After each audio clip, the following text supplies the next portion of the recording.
Itu mah kayak Advent zaman dulu dong. Ya itu karena kebanyakan yang jadi apa? Yang jadi adalah pemikiran-pemikiran manusia yang dijadikan agama. Karena kalau Advent sendiri kan dimana udah buka Sabat itu nggak boleh ada kegiatan kecuali beribadah. Iya. Gitu dong. Jadi kalau mau nonton itu nggak boleh. Iya. Tindik aja ini nggak boleh, nggak ada tindikan. Sebenarnya kalau mau ngikutin aturan di Perjanjian Lama ya, dan ngikutin hukum yang diikutin sama Yahudi sekarang, ketika Sabat nyalain handphone aja nggak boleh. Emang nggak boleh. Iya, karena emang menguduskan katanya kan. Dalam handphone kan ada api elektronik maksudnya, ada baterainya. Itu menurut Yahudi nggak boleh. Assalamualaikum warahmatullahi wabarakatuh. Apa kabarnya Sobat FH di mana saja berada? Semoga dalam keadaan baik, bahagia, selalu sehat, penuh kemudahan dalam keberkahan. Ayo dukung, di subscribe, like, comment channelnya. Semoga menjadi nilai kebaikan. Di kesempatan ini ayo kita simak diskusi atau dialog dan talk show tentang kristologi yang nanti disampaikan oleh Tudondi Tan yang begitu mencerahkan kita agar diri kita, keluarga kita dan kaum muslimin terselamatkan dari serigala buas yang menyambar domba yang melakukan pemurtadan. Ayo kita simak bersama-sama berikut ini. Siaran ini dari mana? Dari tadi. Dari mana kok dari tadi? Dari asalnya dari Manado. Oh, sama Manado. Iya. Tinggalnya di Jakarta udah lama apa dari kecil? Baru mau 2 tahun. Oh, sejak pindahan. kuliah S2. Oh, gitu. Orang tua masih ada? Sisa papa. Papa di Manado? Mama udah tahun berapa meninggal? 2022 November. November 2022. Terus apa yang bisa dibantu di sini? Udah gak pegang agama sih lebih tepatnya. Nggak beragama? Udah gak percaya agama awalnya. Oh, awalnya nggak percaya? Udah sama sekali hilang gitu. Jadi, tapi nggak percaya agama, tapi masih percaya ada Tuhan nggak? Percaya Tuhan itu satu ada. Ada, tapi nggak percaya agama. Nggak mau beragama gitu lah. Lagi bimbang aja. Lagi bimbang. Kalau masih percaya Tuhan, tapi nggak percaya dengan agama, itu berarti agnostik ya? Berarti. Pasti maksudnya. Bukan ateis. Ya enggak dong. Kalau ateis nggak percaya Tuhan, iya. Oke. Awalnya sebelumnya dulu Manado Kristen berarti? Kristen sama Buddha. Oh, Kristen sama Buddha. Mama kan Chinese kan. Mama Chinese. Papa asli Manado. Papa asli Manado Belanda. Campuran. Oh, ada darah Belandanya. Penjajah. Penjajah. Iya kan? Kan ceplos-ceplos juga. Ngomongnya pelan ya, tapi nyelekit gitu ya. Santai, di sini kita biasa bercanda lah. Saya suka bercanda. Terakhir Kristen apa Buddha? Terakhir yang Paling sebelum. terakhir ini Kristen. Sebelumnya berarti Kristen. Gerejanya? Gerejanya Advent. Oh, Advent. Oh, berarti nggak makan babi dong? Makan lah. Lah?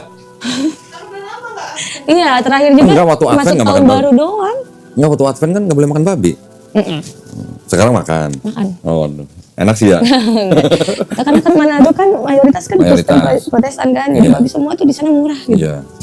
Babi begini, babi begitu gitu ya. Semuanya dari babi. Udah berapa lama nggak percaya agama? 2023 itu. Dari 2023. Belum lama lah ya, baru 2 tahun ya. Iya, Belum 20 tahun ya. Belum. Jangan sampai lah.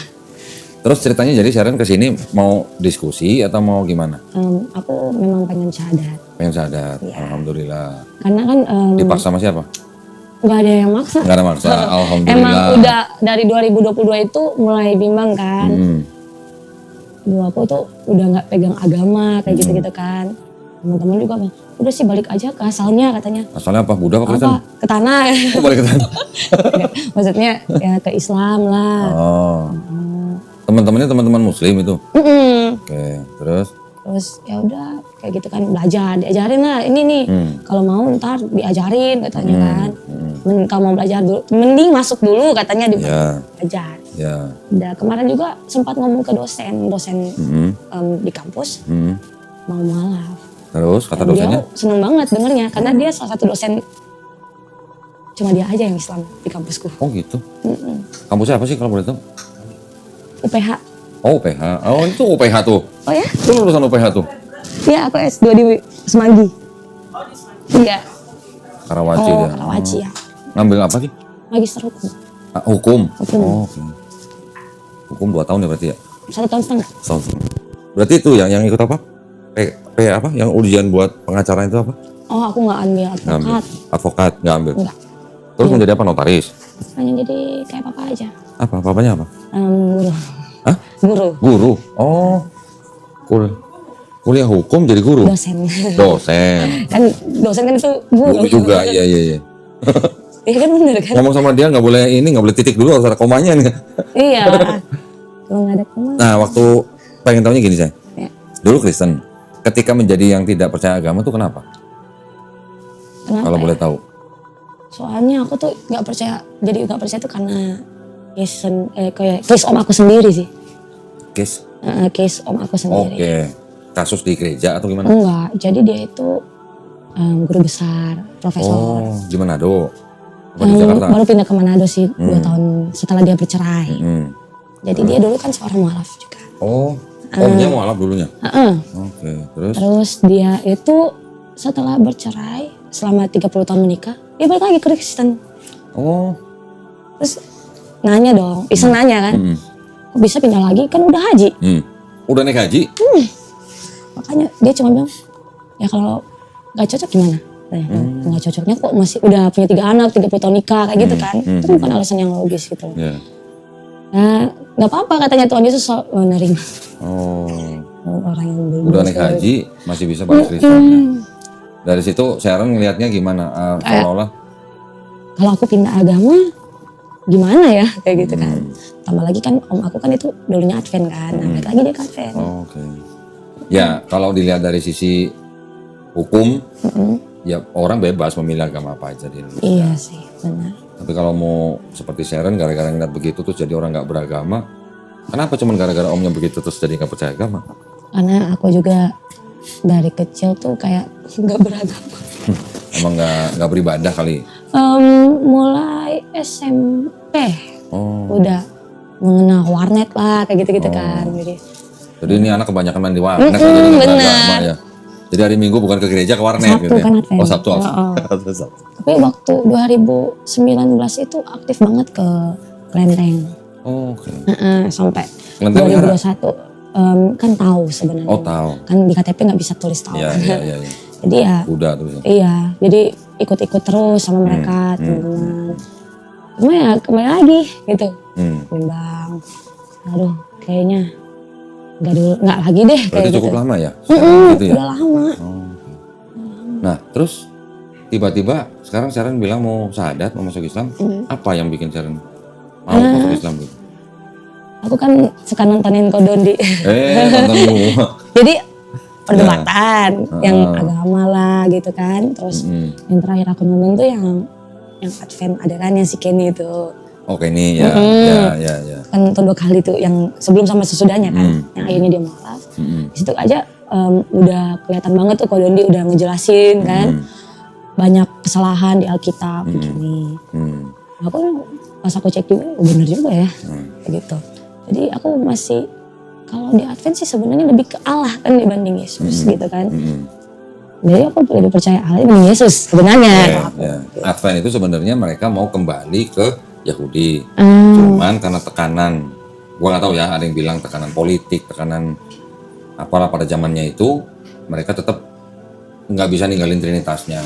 Iya sih benar. Soalnya kalau Advent juga kan hampir sama kayak Islam kan. Secara gini, samanya dengan Yahudi. Yahudinya sama Islamnya tuh banyak kemiripan. Dari sisi makanannya, dari sisi kalau ibadahnya kan mereka Sabtu dengan Islam Jumat. Dari sisi ibadahnya dan kepercayaan konsep ketuhanannya mirip antara Yahudi dan Islam. Adventnya pengen seperti Yahudi, cuman dia nggak bisa ninggalin Trinitasnya. Kalau dia tetap pakai Trinitas, tidak ada samanya dengan Islam, nggak sama. Yang sama tuh Islam dan Yahudi. Gitu. Kalau aku pengen nanya sih sebenarnya, kalau misalnya kan aku juga sering nonton yang Sakit Naik ya. Kan selalu kalau ditanya tuh Yesus sama Isa tuh sama atau enggak. Terus pernah aku nonton juga yang dimana dia sempat berdebat sama pendeta Advent nih. Siapanya? Sakit Naiknya. Sakit Naiknya. Aku juga nonton itu. Apakah mengakui nggak kalau Yesus itu adalah Isa kayak gitu kan. Sampai berdebat panjang lebar baru dijawabin sama sakit naiknya. Dia selalu bilangnya sama kan. Kalau menurut kamu gimana? Menurut saya gini, sejak kapan ada kata Yesus? Nah, kita harus belajar dulu nih, supaya kalau kita nanya ini sama nggak, tapi kalau kita nggak tahu asal muasalnya, kan nanti jadi ngawur. Iya benar. Ya, kita harus tahu dulu sejak kapan ada kata Yesus. Yesus ini kan nama dalam bahasa Indonesia. Bahasa Inggris apa? Jesus. Ya kan? Jesus itu berarti kan depannya J, huruf J kan? Huruf J itu sendiri baru ada tahun 1524. Tahun 1524, berarti abad keberapa? Abad 16. Iya. Yang nemuin itu ahli tata bahasa Itali. Nama belakangnya itu Trissino. Gian Trissino namanya. Dia ahli tata bahasa yang membedakan huruf I dan huruf J. Dipisahin ya. Dulu huruf I itu juga bisa dipakai untuk J, tapi sama dia dipisahin jadi huruf J baru ada tahun 1524. Oke. Kemudian baru tahun 1632 baru ada di sebuah dokumen pengadilan di Inggris kata Jesus. Baru tahun 1632. Itu belum di Bible, baru di salah satu dokumen di pengadilan di Inggris. Baru kata Jesus masuk ke dalam Bible itu kira-kira di pertengahan abad ke-18. Iya. Berarti kira-kira tahun 1750 masuk ke dalam Bible namanya Thompson Bible. Thompson Bible ya. Thompson Bible ini juga sebenarnya renderan atau terjemahan dari King James Version. King James, pernah dengar ya? King James itu baru ada keluarnya tahun 1611. Jadi 1524 baru ada huruf J, 1611 baru King James Version, 1632 baru ada kata Jesus, 1750 kata Jesus baru masuk Bible bahasa Inggris. Nih, aku tunjukin. Ini King James Bible yang versi 1611 nih. 1611. Gimana ya? Ini supaya yakin ya, Sharon ya.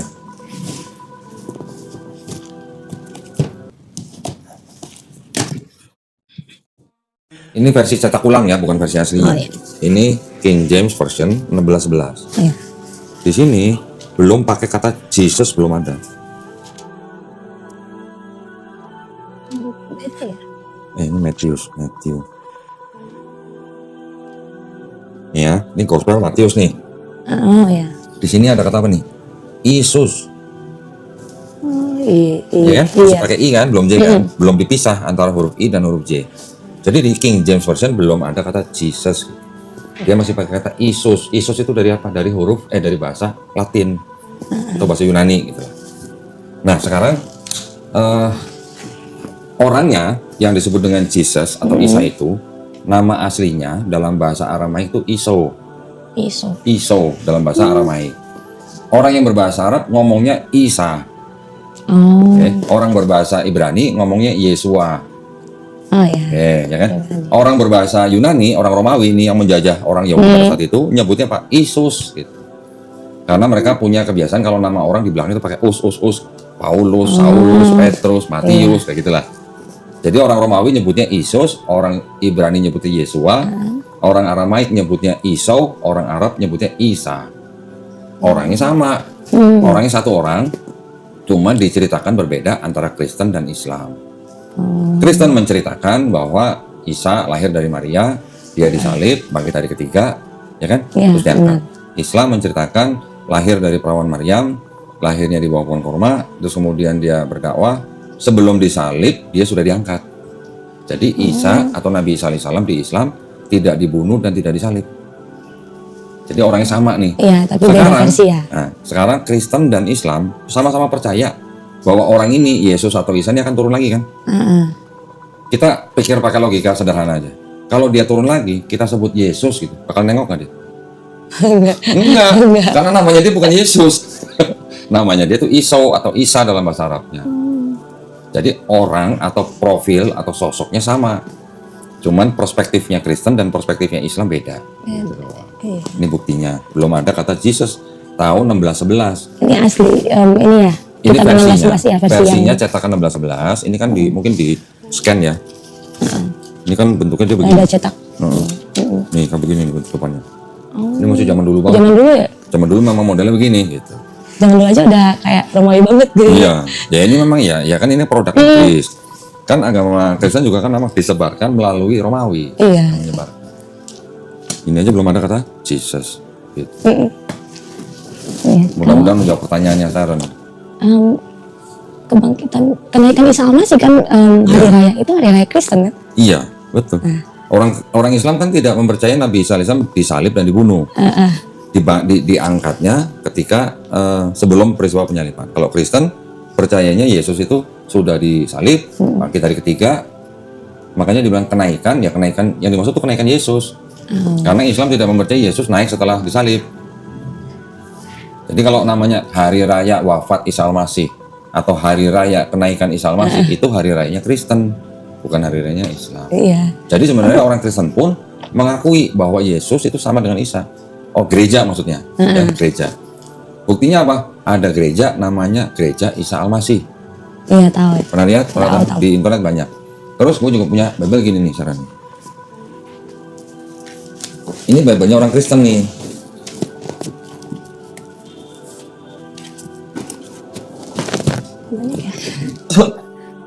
Ini Bible-nya orang Kristen yang nerbitin LAI, Lembaga Alkitab Indonesia, 2011 ya.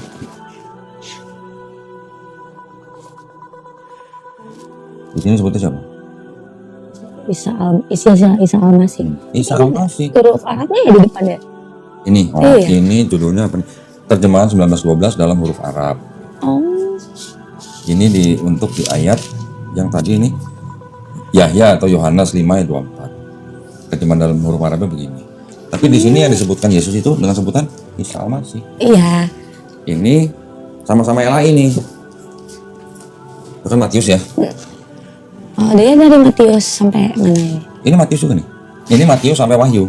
Ini isinya cuma perjanjian baru. Yang baru. Kalau yang ini perjanjian lama dan perjanjian baru. Ini juga sama-sama Matius. Silsilah Yesus Kristus. Silsilah Isa Al-Masih. Sama-sama LAI. Ini LAI, ini juga LAI. Berarti LAI mengakui bahwa Yesus Kristus itu ya Isa Al-Masih.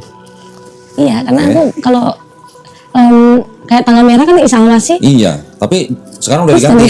Oh, Sekarang pemerintah udah ganti sekarang. jadi? Atas usulan kalangan Kristen, sekarang namanya Hari Wafat Yesus Kristus dan Hari Kebangkitan Yesus Kristus. Nggak masalah, itu malah lebih bagus. Karena itu jadi menjadi identitas yang identitasnya Kristen gitu. Karena kalau ditulis Isa Al-Masih kan orang Islam tahu juga Isa Al-Masih. Iya, makanya. Ini juga Bible nih, perjanjian baru doang nih. Ada tulisan begini.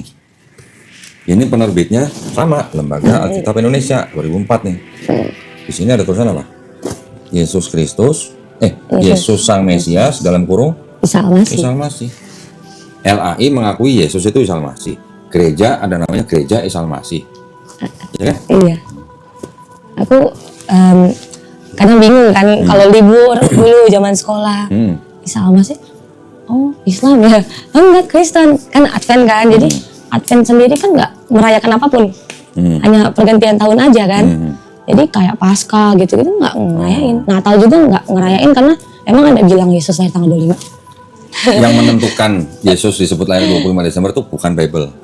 Di Bible nggak ada tanggal 25 Desember, Yesus lahir 25 Desember. Iya, nggak ada kan. Yang menentukan Yesus lahir 25 Desember itu gereja.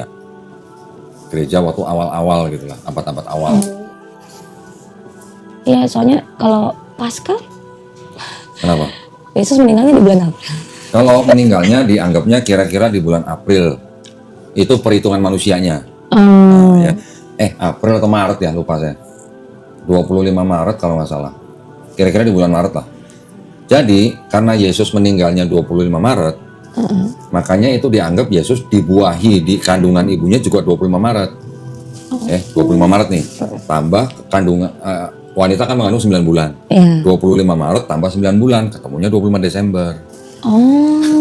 Itu cara orang zaman dulu ngitung tanggal lahirnya kapan.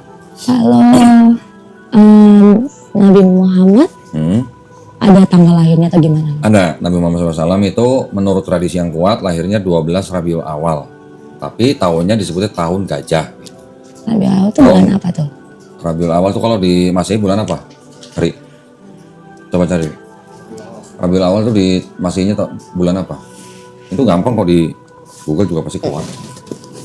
Memang bisa geser. Rabiul Awal bulan ketiga dalam kalender Hijriah. Kalau bulan ketiga kalender Hijriah, kalau Masehi kan bulan ketiganya Maret. Tapi Hijriah itu kan menggunakan perhitungan bulan. Kalau Masehi menggunakan perhitungan matahari. Jadi setiap tahun ada perbedaan 11 hari. Gitu. Bedanya 11 hari. 1 tahun dalam setahun. Karena Masehi itu total dalam 1 tahun 365 hari. Kalau Hijriah 354 hari. Nah, sekarang kalau kita mau tahu Nabi lahirnya pada waktu itu tuh bulan apa, ya tinggal dicari aja di sini sebentar. Yang masyhur itu bulan April. April. Ada yang bilang 570 Masehi, ada yang 571 Masehi. Tapi yang jelas itu adalah tahun gajah. Ya zaman dulu kan kalender masih belum sekarang lah. Sekarang. Yahudi dan Islam menggunakan kalender dengan perhitungan peredaran bulan. Kalau yang Masehi peredaran matahari. Aku mau itu kan Advent itu kan ibadahnya kan hari Sabat. Dari kecil sih papaku bilang. Hampir 11-12 lah sama Islam katanya kan gitu. Orang Sabat aja artinya Sabtu di Arab katanya. Iya, ya. Secara bahasa iya. Terus Advent kan terbenam matahari udah ganti hari kan? Itu karena menggunakan perhitungan kalender Hijriah. Nah iya kan? Sama seperti Yahudi. Gitu. Makanya tuh bingung. Terus aku nanya dong ke papaku. Dulu papaku nggak ngasih kalau aku pindah. Sekarang udah yang penting megang agama katanya. Gitu. Mama kan udah meninggal. Papa udah nikah lagi sih Oktober kemarin. Tapi ya yang seagama sama papa lah. Ya mereka sih udah bilang terserah. Oh nggak apa-apa. Nggak apa-apa. Berapa saudara sekarang? Satu-satunya. Tunggal. Waduh, warisan gede berarti nih. Kata papa sih biar kayak Yesus katanya tunggal. Ya, terus? Nah itu pas ngomongin kemarin tuh, udah terserah nggak apa-apa kok. Yang penting kamu pegang agama. Terus benar-benar taat sama agama barunya ntar. Jangan kayak kemarin leha-leha. Jadi udah ngasih emang. Ya alhamdulillah sebenarnya sih nggak masalah. Anak satu-satunya lagi. Waduh, anak satu-satunya lagi. Bentar lagi merit lagi. Oh enggak ya? Salah ya? Aduh. Mudah-mudahan. Amin banyak. Ya mudah-mudahan nggak apa-apa dong. Terus? Kalau ada jodohnya ya. Terus ada yang mau tanya lagi? Itu kopinya kok nggak diminum? Oh ini? Kopinya enggak? Dibikinin itu buat Sharon? Iya, dari Mas.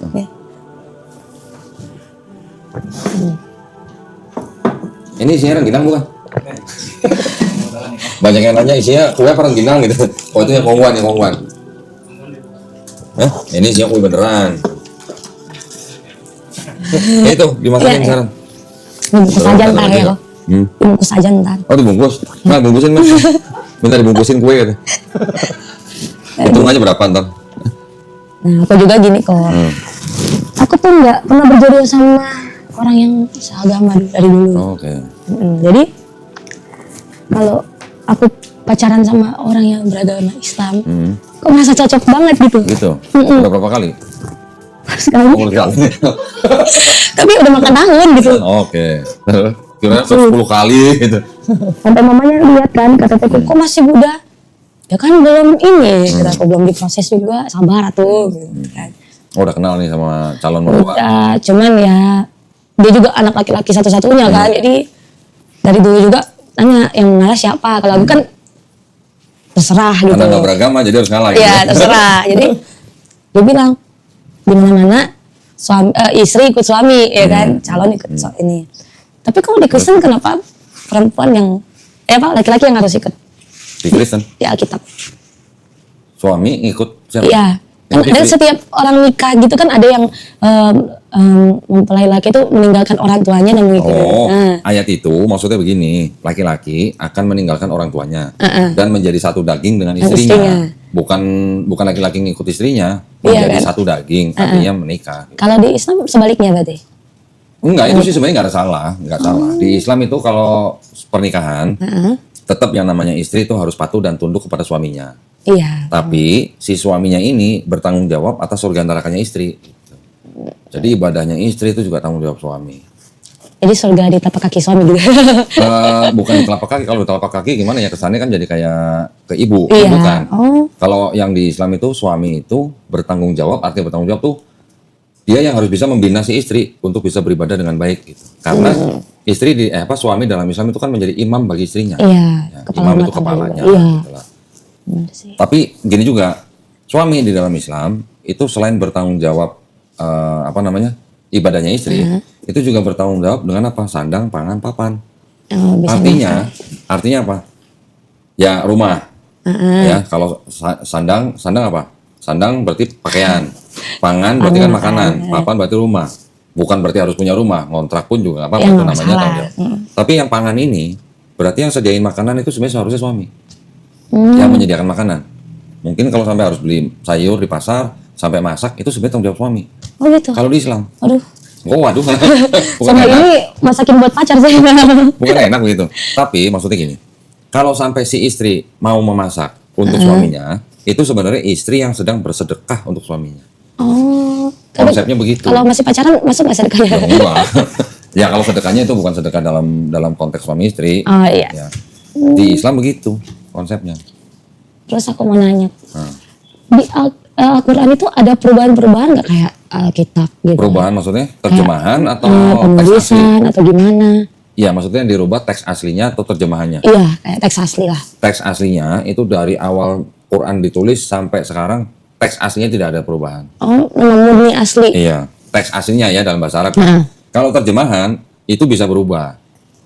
Terjemahan. Terjemahan. Yang namanya bahasa terjemahan ini kan bahasa yang mencoba mengartikan daripada bahasa aslinya. Sedangkan bahasa terjemahan yang dipakai ini kan bisa mengikuti perkembangan zaman.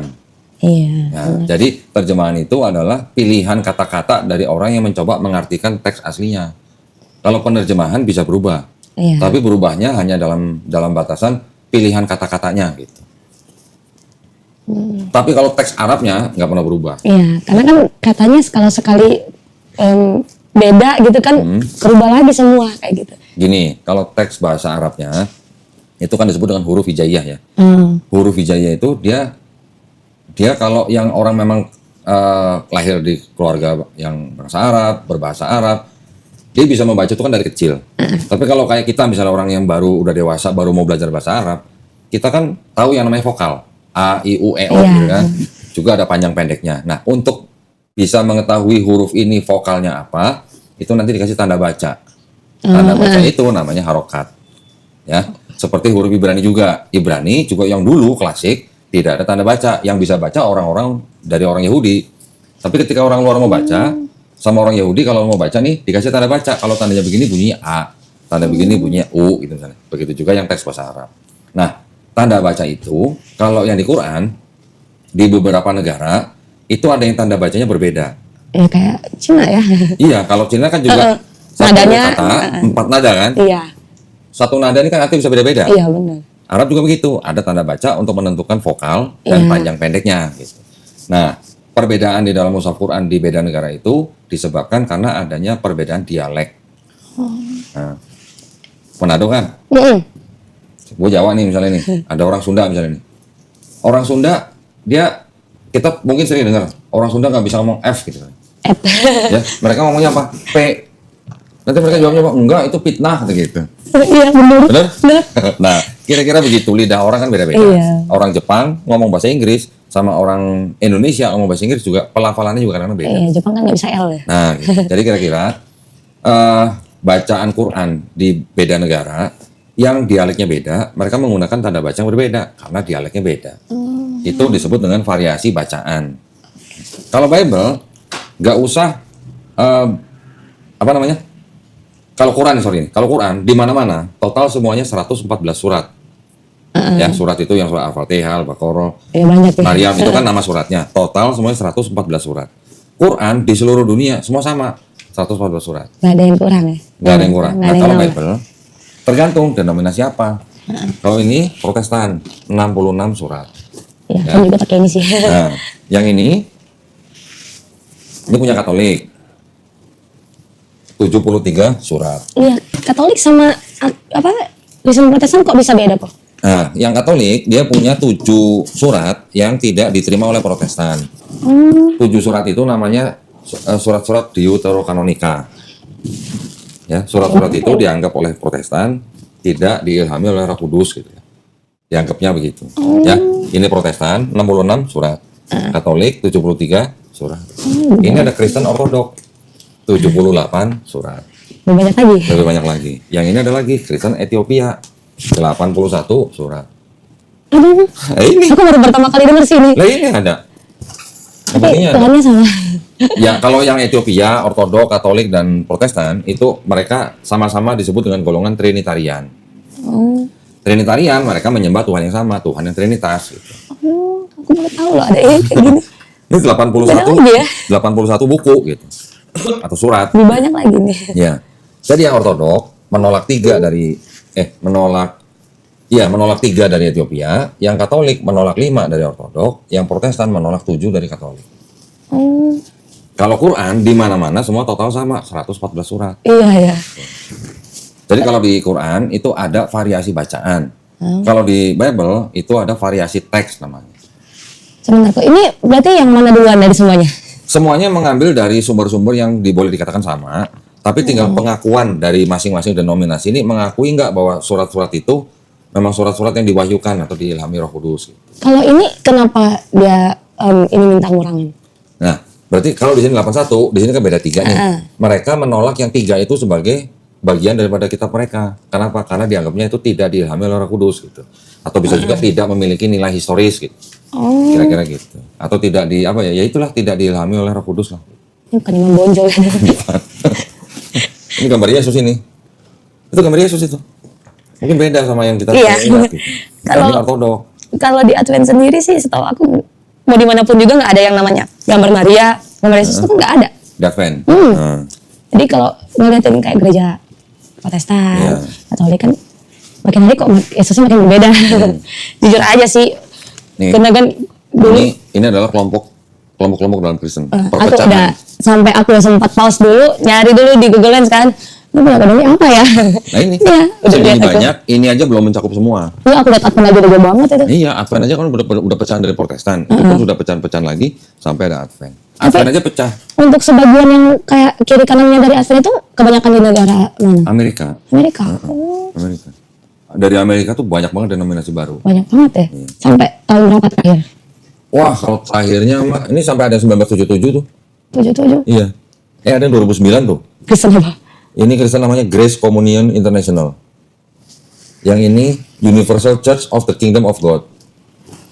Begitu banyak. Oke. Kalau Islam, Islam ada perpecahannya begini. Perpecahannya dalam nah aku mau tanya, yang Muhammadiyah sama NU itu gimana? Muhammadiyah, NU, Persis, ya dan beberapa yang lain itu hanya ormas. Bukan aliran seperti ini, bukan. Bukan, kan kalau Kristen kan banyak aliran tuh. Iya, kalau Muhammadiyah dan NU itu hanya ormas, organisasi masyarakat. Sekarang kalau kita tanya orang NU dan orang Muhammadiyah, Tuhan lu siapa? Sama Allah. Nabinya siapa? Sama Nabi Muhammad. Kitabnya apa? Sama Quran. Mereka hanya menggunakan ormas-ormas itu untuk mencapai tujuan mereka dalam bidang tertentu. Gitu. NU bidangnya apa? Dakwah. Muhammadiyah bidangnya apa? Pendidikan. Persis bidangnya apa? Lain lagi gitu lah. Itu hanya ormas, bukan aliran agama. Kirain ada alirannya gitu kan. Bukan, beda. Soalnya kalau ada kan temen aku yang Muhammadiyah, terus ada temen aku yang NU kan. Bedanya apa? Beda hari mulai puasa doang katanya. Itu hanya salah satu perbedaan ketika mereka sudah masuk ke dalam hal soal mazhab-mazhab. Yang namanya mazhab itu adalah boleh dikatakan sekolah-sekolah atau kelompok yang menentukan tata cara menjalankan Islam. Tapi dari 4 ini semuanya nih sampai kepada Nabi. Nah, mereka semua 4-4-nya ini juga menggunakan hadis-hadis yang sahih. Kita tahu mungkin perbedaannya gini. Ada orang yang sholat tahiyatul tangannya begini. Ada yang diem ketika tahiyatul. Ada juga yang gerak. Ada yang pakai tasbih apa? Oh, kalau itu lain lagi, Oh, lain lagi. bukan sholat. Nah, yang ini perbedaannya dua-duanya berasal dari hadis yang sahih, dua-duanya. Yang ini sahih, yang ini juga sahih. Yang ini banyak hadisnya. Yang ini kalau nggak salah dengar saya bilang cuma 1, tapi sahih juga. Sahih itu artinya otentik dan sampai ke Rasulullah. Artinya otentik gitu. Terus yang benar yang mana atau yang salah yang mana? Yang begini atau yang begini? Dua-duanya benar. Dua-duanya bisa dipakai. Nah, sekarang kita mikirnya cuma gini doang. Nabi Muhammad SAW itu kan menjadi nabi dari umur 40 sampai umur 63. Ya kan? Beliau wafat usia 63. Selama 23 tahun dia memimpin bangsa Arab ya, yang beriman. Dia juga ikut perang. Dia juga berdakwah. Mungkin nggak 23 nih badannya fit terus gitu. Iya sih. Nggak mungkin lah, pasti pernah meriang lah, pernah lapar, pernah sakit dan segala macam pasti pernah kan. Sama nggak orang kondisi sholat yang badannya lagi fit sama yang mungkin lagi meriang, mungkin lagi kedinginan gitu. Nabi pernah sholat tangannya begini bergetar. Bisa jadi karena dia sedang kedinginan atau dia lagi sakit. Ada sahabat ngelihat Nabi yang melakukan. Ya nggak apa-apa. Itu kondisi Nabi pada saat dia mungkin sedang beda dengan kondisi umur yang lain dan fit dan mungkin sedang fit gitu. Kalau fit ya begini gitu. Nanti Nabi juga pernah ketika sujud yang sampai lantai tangannya dulu. Nabi juga pernah waktu sujud lututnya dulu. Yang salah yang mana? Nggak ada yang salah, dulu yang bener. Yang salah kalau jidatnya dulu gitu. Oh jadi harus tangan dulu? Enggak harus tangan dulu boleh, lutut dulu boleh, yang nggak boleh jidat dulu. Iya. Oh iya benar. Bener kan? Iya. Maksudnya kondisi Nabi kan beda-beda. Mungkin lagi fit, dia bisa tangan dulu. Dia lagi kurang enak badan, mungkin lutut dulu. Kan bisa begitu. Semuanya sahih. Nanti Nabi lagi begini, takbiratul ihram, setelah Allahu Akbar, tangannya di sini pernah. Di sini pun pernah. Di sini pun pernah. Kenapa? Karena pas lagi di sini lagi perang. Nggak sakit perut kan? Bukan ketika lagi megang pedang, karena lagi perang gitu. Nah ketika perang kan mereka juga sholat, gantian gitu. Nah ketika lagi yang sholat, mereka kan jaga-jaga pegang pedang. Siapa tahu orang musuh datang gitu. Kan maling ya? Bukan maling. Istilahnya kondisi itu dilihat dari apa namanya pada saat itu gimana. Gitu. Bukan berarti yang begini pasti salah, enggak. Kondisinya kan lagi perang. Gitu. Tapi kalau Kristen ada yang tepuk tangan, ada yang cuma berdiri nyanyi, gitu kan? Itu mah gimana tahu sendiri. Gitu. Aku malah kurang refleks aja sama yang udah lebay istilahnya. Maaf nih. Ya. Terus? Ya nggak terlalu suka aja yang soal lebay. Terus gereja juga yang Protestan banyak alirannya sekarang kan. Heboh banget gitu cuma muji nama. Karismatik. Kayaknya dari Kristen semuanya Advent paling kalem gitu. Ya bisa dikatakan begitu. Karena GKI juga kalem. kalem banget tuh, nggak ada yang kayak heboh-heboh kayak gitu-gitu kan. Iya. Ada yang udah main band nih kan. Live music ya. Ada yang lagi ngopi. Iya. Beda. Nah ini karena segini banyak alirannya. Iya. Jadi setiap aliran itu mereka menonjolkan hal-hal yang kecil. Hal-hal yang kecil sebenarnya. Nggak terlalu banyak perbedaan, cuman dari akidahnya mereka menonjolkan hal yang kecil terus menjadi identitas kelompok itu. Ada satu agama yang aliran Kristen lah yang aku masih nggak percaya bisa bahasa roh katanya. Itu karismatik. Gua juga dulu gitu, GBI. Gua dulu. Bisa bahasa roh kok. Dibilang bisa tapi gua masih ngerasa tuh dibikin-bikin. Ya. Iya kan. Orang yang kelihatannya nggak dibikin-bikin, tapi juga ya gimana itu nggak bisa dipelajarin gitu. Tapi lebih ke kerasukan gak sih? Kerasukan. Maaf ya. Mungkin kalau kerasukan itu kan nggak bisa dikendaliin ya. Tapi kalau ini kan masih bisa dikendaliin lah. Nanti kalau ada kode tiba-tiba bisa berhenti. Nah, berarti kan bisa dikendaliin. Berarti dia sadar gitu. Kalau kerasukan kan mau apa aja dia kan nggak bisa ngatur gitu. Nah, itulah makanya orang di dalam Kristen kebanyakan kelompok itu menonjolkan sisi yang berbeda-beda walaupun kecil atau sedikit, tapi itu yang menjadi identitas. Nanti ada lagi Kristen yang nggak boleh hidup modern. Ada, nggak boleh pegang handphone.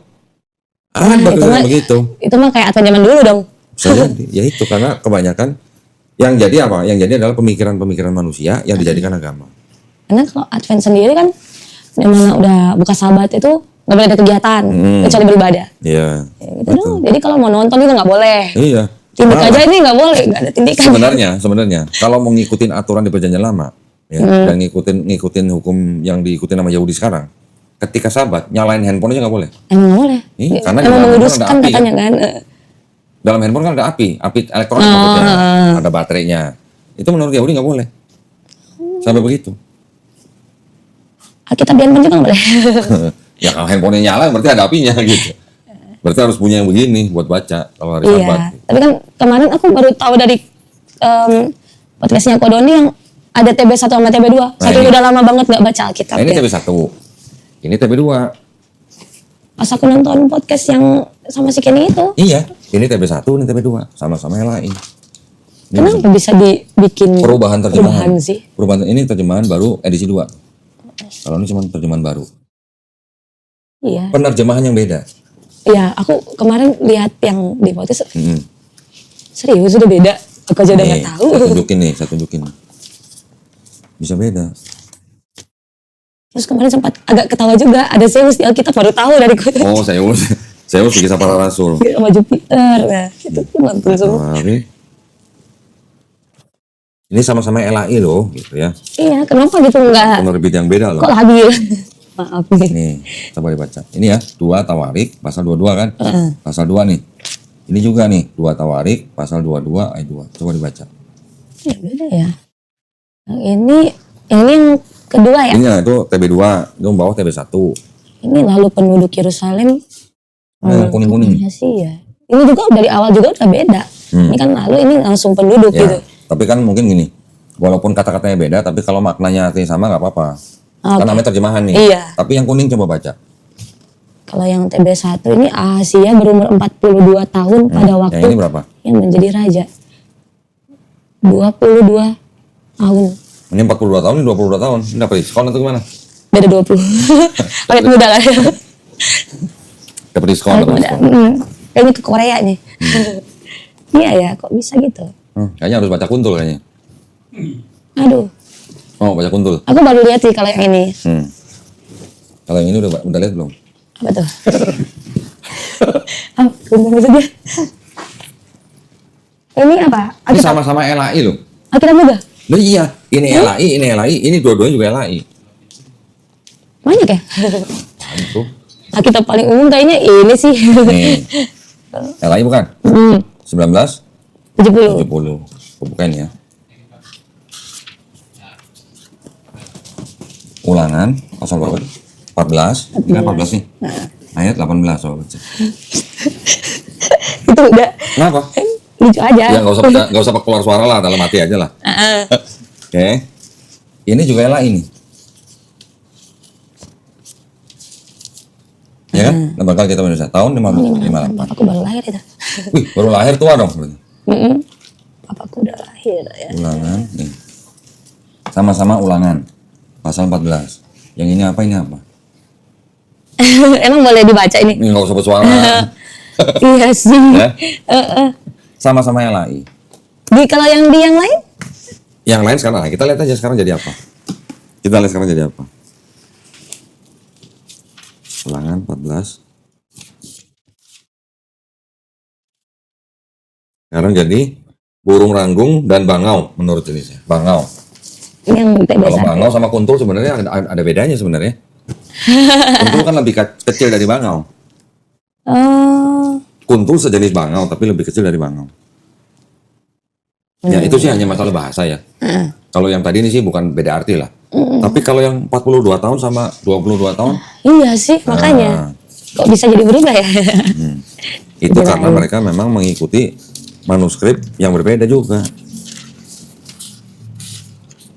Kalau yang TB2 sekarang jadi burung ranggung berbagai jenis bangau. Berbagai jenis bangau. Bangau. Ini dan masih dan. Iya. Ya itu sih nggak berbeda artinya. Contoh tadi itu yang 42 tahun sama 22 tahun. Ya, terus yang di sini TB1 ada ayat-ayat yang tadinya tidak ada tanda kurungnya, di sini jadi ada tanda kurung. Oh. Maksudnya tanda kurung itu apa? Berarti yang tanda kurung itu ayat itu tidak terdapat di naskah-naskah yang paling tua. Contoh nih. Yohanes 7 ayat 53. Ini 53. Ini yang TB 1. Ada tanda kurungnya nggak? Enggak. Nggak ada kan? Di sini Yohanes 7 ayat 53. Perhatiin. 53 kan? Kata lalu kan? Ada tanda kurungnya nggak? Iya. Ini nggak ada kan? Nggak ada. Jadi dulu yang di sini anggapnya tuh ayatnya otentik, ya di sini ternyata mereka mengaku sekarang tidak otentik. Karena ada penjelasannya di sini, yang TB2. Tulisnya apa nih? Tanda kurung, tegak, artinya apa? Dalam Perjanjian Baru TB2, teks-teks yang ditandai dengan kurung tegak tidak terdapat dalam beberapa naskah kuno. Baru dicek sekarang gitu. Gitu. Baru dicek sekarang gitu. Berarti yang tanda kurung itu ditengarai itu bukan ayat yang otentik, atau bisa dikatakan tuh ayat-ayat sebenarnya ada sisipan gitu. Emang ada. Ya walaupun mungkin nilai histori atau nilai iman nggak berubah atau gimana ya, tapi di beberapa naskah kuno, berarti kan naskah yang paling tua nih. Iya. Itu tadinya nggak ada, yang belakangan baru ada. Makanya ini aja udah beda. Udah pernah nonton video yang ada Bible ada tulisannya ayat ini pasti tidak asli? Belum? Belum deh, coba ingat. Kebanyakan nonton Koroni sih.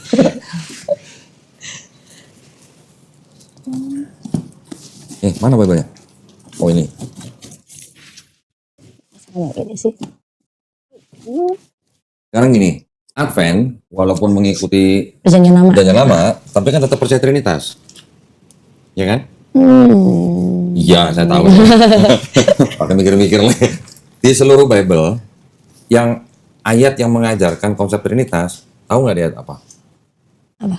1 Yohanes 5 ayat 7. Karena Trinitas itu apa? Kan ada Bapa, Firman atau Putra, dan Roh Kudus, dan ketiganya satu.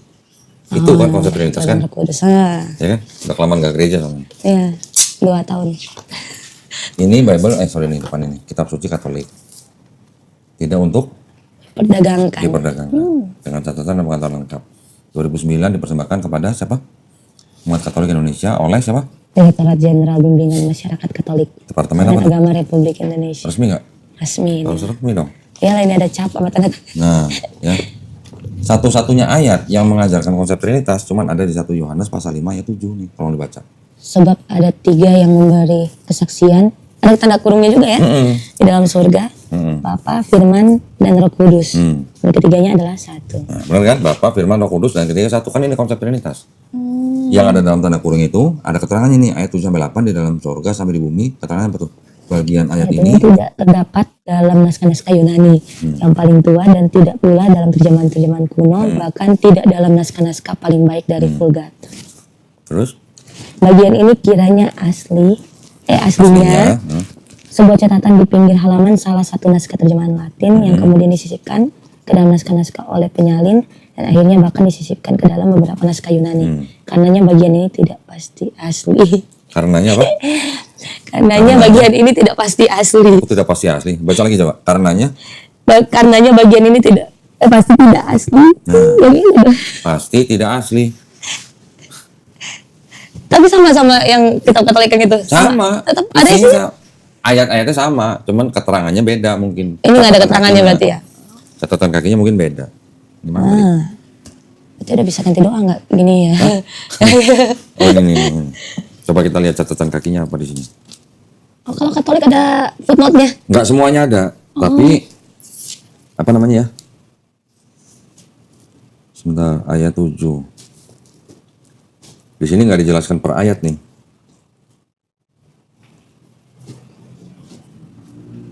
Ayat 6-9 menonjolkan 3 aspek komplementer dari pengalaman Kristiani. Yang pertama-tama dilihat dalam Yesus sendiri. Yohanes memberikan 3 ciri khas dengan 3 kata: air, darah, roh. Kristus, daya cipta. 3 ini dia nggak sebutin. Jadi sebutin ya? Yang ini mungkin masih bisa dibaca sama jemaat. Yang ini kan tidak untuk diperdagangkan. Iya.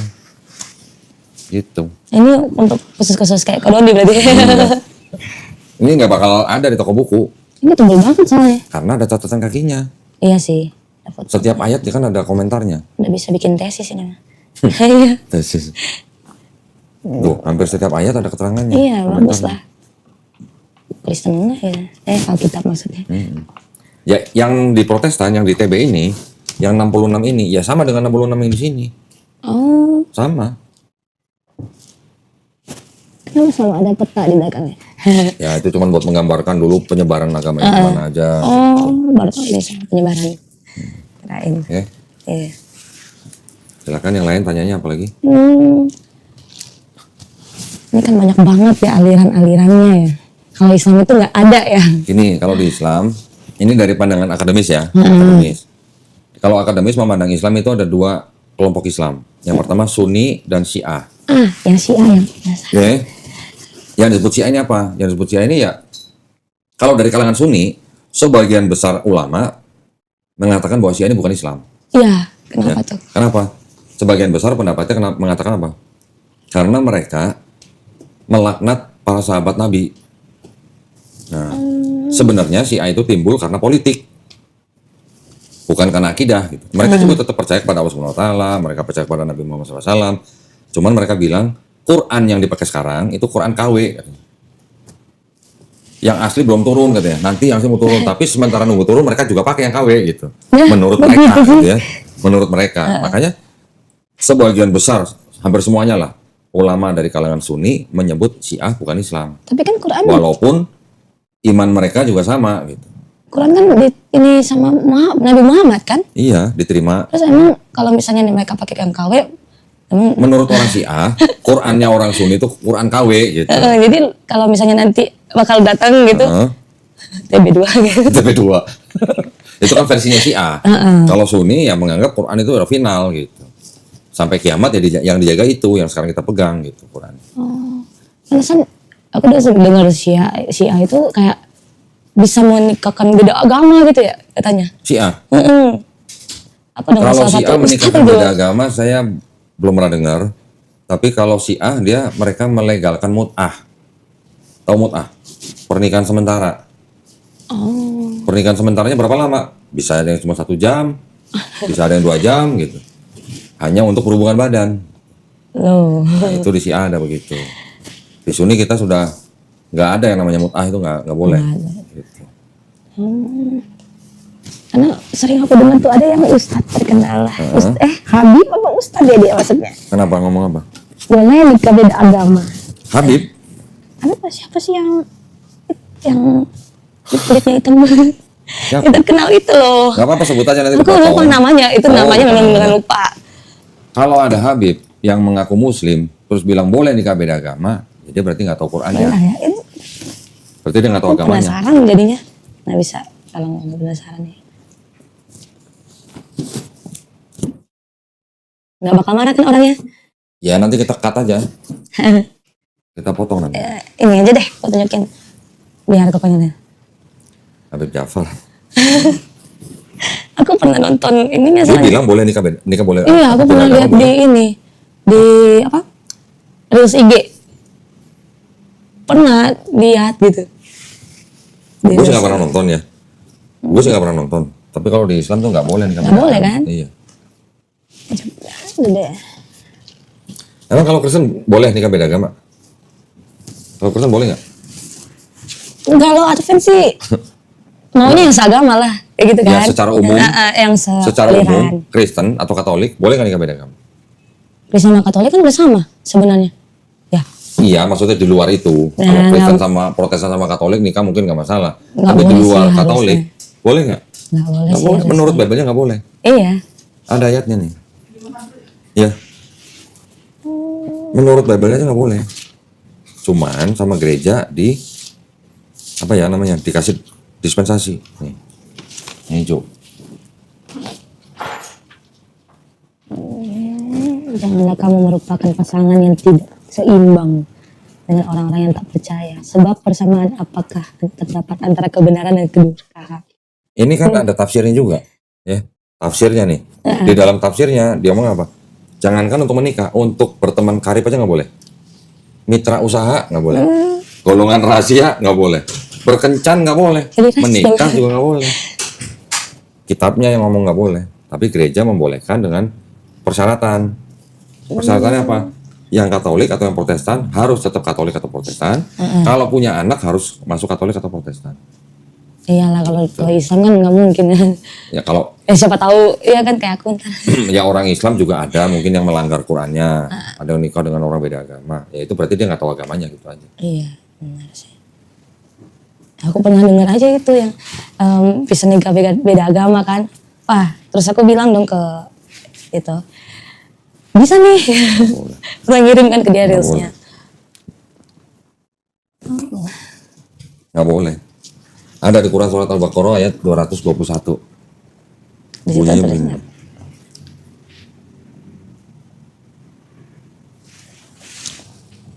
Terjemahnya nih ya. Janganlah kamu nikahi perempuan musyrik sebelum mereka beriman. Sungguh hamba saya perempuan yang beriman lebih baik daripada perempuan musyrik meskipun dia menarik hatimu. Dan janganlah kamu nikahkan orang laki-laki musyrik dengan perempuan yang beriman sebelum mereka beriman. Sungguh hamba saya laki-laki yang beriman lebih baik daripada laki-laki musyrik meskipun dia menarik hatimu. Ya berarti ya nggak boleh. Nggak boleh. Semua agama di Indonesia itu melarang nikah beda agama. Kalau ada yang melanggar, itu berarti mereka melanggar agamanya sendiri. Negara Indonesia pun melarang nikah beda agama. Undang-Undang nomor 1 tahun 74. Tapi kalau sekarang udah bisa nikah beda agama nggak sih? Sekarang malah nggak bisa. Sekarang udah ketat banget. Dulu-dulu masih ada yang mencoba menyiasati, tapi juga nggak tercatat di negara. Kalaupun sampai tercatat itu mereka salah satu pasti ngakunya beragama yang sama dengan calonnya. Tapi setelah nikah mereka balik lagi ke agama lamanya. Maksudnya kemarin kenalanku baru nikah. Katanya beda agama, tetap nikah beda agama. Tapi nomor katanya di gereja Katolik. Terus tercatat nggak di catatan sipil? Nah aku nggak tahu itu. Coba. Dia bilangnya beda agama nikahnya, dia ngomong gitu. Coba tercatat nggak di catatan sipil? Nah Catatan sipil nggak akan mau mencatat orang yang agamanya beda, nggak boleh sesuai undang-undang. Masih belum bisa ya? Belum Kalau bisa. di luar kan udah bisa kan? Di luar kayak bisa, Belanda, di luar gitu-gitu. Makanya ada juga orang nikah di luar baru balik lagi, Iya. tapi juga nggak tercatat di catatan sipil, nggak tercatat. Gitu. Nah, aku mau nanya ke Koko nih. Soal nikah siri itu Nikah siri kenapa? semisal duda sama janda ketemu tuh kok. Emang mereka nggak bisa sah? Apa nggak bisa nikah sah? Apa Bisa, bisa kan? bisa. Kenapa kebanyakan yang dipakai kayak tanda duda atau janda tuh lebih suka nikah siri gitu? Kenapa sih? Nikah siri itu kan hanya nikah secara agama, tidak tercatat di negara. Iya. Secara agama sah. Mungkin kalau ada orang yang mengambil langkah untuk nikah siri atau nikah agama itu karena mungkin ada keadaan tertentu. Bisa jadi begini contoh. Ada seorang wanita sudah menikah dengan laki-laki nih ya, sudah terikat dalam pernikahan nih. Maksudnya selingkuh gitu? Bukan selingkuh. Mereka sudah berpisah nih. Oh, Ya, iya. mereka sudah pisah tapi belum ngurus surat cerai gitu. Karena ngurus surat cerai itu kan butuh proses, Iya. lama kan. Nah, mereka sudah berpisah sekian lama. Nah, sekian lamanya ini kalau sudah memenuhi syarat dalam Islam, sebenarnya dia udah bisa nikah siri dengan yang lain. Tuh. Siapa tahu ada kasus begitu. Kalau misalnya kayak duda sama janda nikah sah gitu kan? Siri atau Sah. negara? Sah gitu. Siri juga sah, agama juga sah. Sah dalam negara kan itu bisa kan harusnya ya? Harus apa? Harusnya kan bisa Nikah kan? siri atau nikah negara nih? Nikah negara. Nikah negara. Nah, dari duda ke duda sama janda gitu kan. Tapi yang sering aku tanggap itu tuh kenapa kebanyakan orang pakai nikah siri tuh buat nutupin kayak gitu. Bisa jadi ada orang yang nikah siri karena dia menikah yang kedua, ketiga, keempat kalinya tanpa setahu istri sebelumnya. Orang bisa begitu. Iya makanya. Memang di Islam laki-laki Islam boleh menikah sampai 4 istri. Poligami maksudnya. Poligami. Ya, bisa jadi orang yang nikah siri itu karena yang ini gitu. Karena takut ketahuan istri pertama mungkin dia nikah siri gitu. Tapi kalau dia diam-diam gitu kan kasihan istrinya ya. Yang Kalau diam-diam begitu, nanti kan timbulnya dia akan berbohong kepada istrinya. Gitu. lebih baik jujur ya kayak poligami gitu. Yang paling baik adalah memberitahu istri pertamanya. Tapi kan ada juga yang memakai poligami itu buat Berapa? bukan karena agamanya atau kayak ininya. Ya, karena kan? nafsunya. Karena nafsunya. Ya, banyak. Iya banyak. Iya memang. Tapi kan itu bukan syariat yang diajarkan sebenarnya. Di dalam Islam, laki-laki Islam boleh menikah 1, 2, 3, 4 maksimal nih. Tapi ada syaratnya. Iya kan? Syaratnya apa? Harus adil. Iya. Kalau nggak adil, nikahilah satu saja. Ayatnya begitu bunyinya. Jujur aja aku pernah ketemu sama tokoh masyarakat kali ya. Ya gini, kita kalau mau melihat sebuah ajaran, yang kita lihat jangan orangnya, jangan pelakunya. Tapi yang harus kita lihat ajarannya. Aku kayak lebih kekasian sih, terus masih 20-an tahun gitu kan. Terus pas lagi ngobrol, dia bilang, ini istri kedua saya. Istri yang kedua, yang pertama itu dia. Kan kaget kita. Serius? Iya, ini istri Ya kedua. kalau dia bisa menjalani dengan adil, ya itu dia punya hak, boleh. Kalau bisa adil, ya kalau nggak bisa adil dia tanggung jawab sendiri gitu. Ya, dia dulu katanya artis sih. Jadi tadi saya bilang kalau kita melihat sebuah agama jangan dilihat pelakunya, Iya, kita lihat. kita lihat ajarannya. Banyak yang pelaku itu tidak menjalankan agamanya dengan baik. Iya. Ya. Saya nggak nutupin gitu. Iya, benar. Tapi ajarannya mungkin tidak seperti yang dia lakukan. Itu bisa disebut Islam yang baik Ya, apa enggak? ya itu bisa dibilang Islam yang tidak menjalankan agamanya gitu aja, secara baik gitu. Dia hanya mungkin menggunakan haknya, tapi dia mungkin tidak melaksanakan kewajibannya secara agama. Kan jatuhnya gini, memang di dalam Islam laki-laki kalau mau nikah lagi dia tidak wajib memberitahu istri pertamanya. Tapi kalau tidak memberitahu istri pertamanya, jatuh-jatuhnya kan dia pasti akan bohong terus. Iya. Nah, bohongnya kan udah dosa nih. Iya, Gitu. bagus. Nah, kalau udah bohong dosa terus jalankan terus menerus, dia digolongkan menjadi orang fasik. Gitu. Orang yang melakukan dosa terus menerus. Iya, sih. Ya, sekali lagi saya kasih pesan nih. Kalau kita melihat agama, jangan lihat orangnya. Jadi ada bedanya begini. Islam itu adalah ajarannya. Islam. Orangnya apa? Muslim. Oh, iya. Muslim adalah orang yang berislam. Islam artinya berserah diri. Jadi di dalam ajaran agama Islam ini buat orang Islam ya. Ini Islam ini sempurna gitu. Sempurna. Muslimnya yang tidak sempurna. Bahkan waktu aku bilang ke dosenku itu kan, Pak aku mau mualaf kan aku bilang. Terus? Ayo mau aku anterin ke Istiqlal katanya. Terus sebelum ke sana cerita dia kan, dia cerita kalau bukan karena aku ini katanya dia udah hilang arah, kayak udah melupakan agamanya kayak Siapa gitu. dosen itu? Karena dia sampai sekarang kan belum nikah. Oh gitu. Iya. Jadi ini tua. ceritanya Sharon mau nikah sama dosen Ya itu? ampun, enggak. Salah ya? Enggak. Malah waktu itu sama pacar kali ya, pacarku dulu perginya makan bareng itu. Ya dia bilang kalau bukan karena aku bilang mau masuk Islam mungkin dia udah lupa sama agama. Gitu. Jadi dia Karena bilang, mungkin dia di lingkungan yang tidak Islami. karena kan kampusnya aja kampus Kristen. Tahu. Iya. Tahu. Tuh, makanya. Iya. Terus aku tanya kenapa belum nikah? Cuma belum dapat jodohnya. Saya mau hidup sendiri aja. Gitu. Sebenarnya kalau fitrahnya manusia itu kan punya keturunan, fitrah. Oh. Ya kan? Manusia kan fitrahnya menikah, punya anak. Tapi kalau misalnya nggak bisa punya anak? Ya nggak bisa ya nggak apa-apa, nggak harus. Oh, nggak harus ya. Iya, yang namanya fitrah menikah di dalam pernikahan itu kan sebenarnya ibadah. Iya. Orang menikah itu sebenarnya ibadah. Yang suami membina istri melayani suami, itu dua-duanya sama-sama ibadah. Suaminya dapat pahala, istri dapat pahala. Dapat anak alhamdulillah, nggak dapat anak juga alhamdulillah. Karena semua keadaan manusia di dalam Islam kita pahamnya, semua di dalam kehidupan kita, setiap detik, setiap nafas itu adalah ujian. Ujian apa? Ujian iman. Kalau lagi ditipu orang, ya kita juga tetap beriman. Kalau kita lagi dapat rezeki banyak, uang banyak, ya juga tetap harus beriman. Ketemu istri yang soleha, alhamdulillah itu ujian iman kita juga. Ketemu istri yang cerewet juga ujian iman kita juga gitu. Iya sih. Kita lagi sehat, itu juga ujian iman. Kita lagi sakit, itu juga ujian iman. Semuanya tuh ujian iman. Ayo dong. Lalu aku juga nyari minum yang agak manis-manis lah. Sahabat FH, demikianlah telah kita sama-sama simak kajian atau pemaparan tentang kristologinya yang disampaikan oleh kristolog kita gitu, Don Ditan, yang begitu gamblang memaparkan kebenaran dan kebatilan antara hak dan batil, bagikan siang dan malam.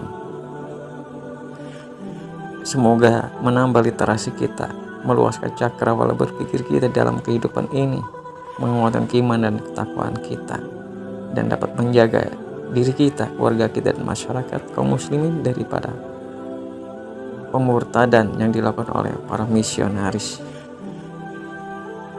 Atas segala perhatian dan dukungan sakrab yang saya ucapkan terima kasih, dan sampai berjumpa kembali di kajian atau pembahasan kristologi lainnya. Dan saya Firman Hussein mohon pamit undur diri dengan mengucapkan wassalamualaikum warahmatullahi wabarakatuh.